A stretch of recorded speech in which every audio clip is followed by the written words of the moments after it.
নবুয়তের প্রাপ্তির দিনক্ষণ সকল ইতিহাস এবং সিরাত বিদ্যমান যে দিনে রাসূল সাল্লাল্লাহু আলাইহি ওয়াসাল্লাম নবুয়তের প্রাপ্তি হন, যেদিন নবুয়ত দান করা হয়, সেই দিনটি ছিল সোমবার দিন, রবিউল আউয়াল মাসের সোমবার দিন।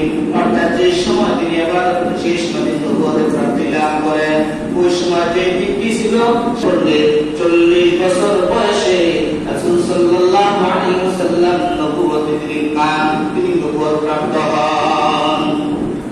ওহী নিয়ে হেরা গুহায় জিবরাইল আলাইহিস সালাতু ওয়াস সালাম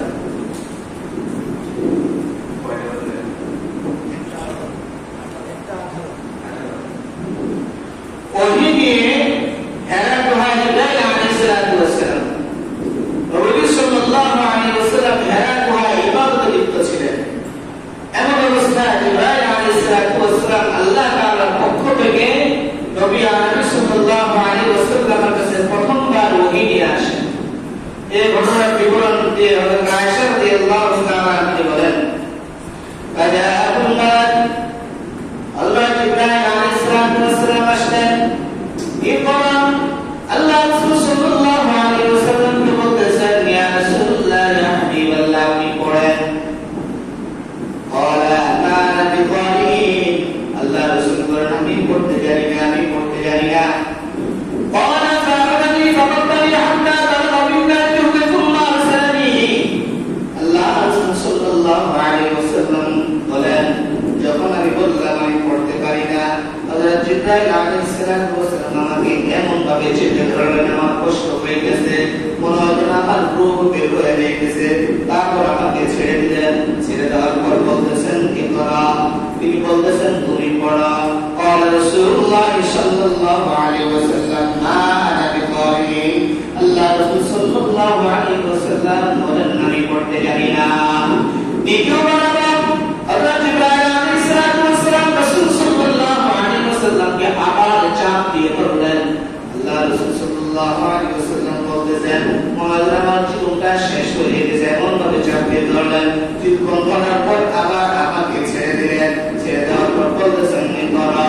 فقال رسول الله صلى الله عليه وسلم ما انا بقارئ, দ্বিতীয়বার আল্লাহ রাসূল সাল্লাল্লাহু আলাইহি ওয়াসাল্লাম বলতেছেন, আমি পড়তে জানি না, আমি পড়তে পারি না।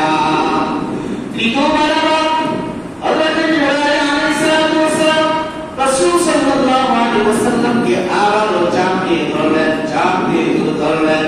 রাসূল সাল্লাল্লাহু আলাইহি ওয়াসাল্লাম বলতেছেন, আমার অনেক কষ্ট হচ্ছিল, মনে হয় আমার রূহ বের হয়ে গেছে, আমার কাছে খারাপ লাগছিল। দীর্ঘ সময় চাপ দিয়ে ধরার পর তারপর আমাকে ছেড়ে দেন। ছেড়ে দেওয়ার পর বলতেছে, ক্বালা রাসূলুল্লাহ, হে আল্লাহর রাসূল আপনি পড়েন।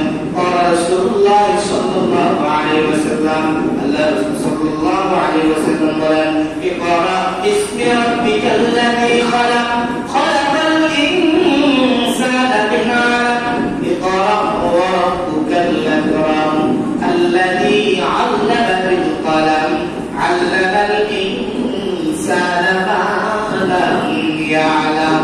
তৃতীয়বার খুব চাপ দেওয়ার পর যখন ছেড়ে দেওয়া হল, তাৎক্ষণিকভাবে সূরা আলাকের আল্লাহ রাসূল সাল্লাল্লাহু আলাইহি ওয়াসাল্লাম টানা 5টি আয়াত পড়ে ফেলেন। সুবহানাল্লাহ।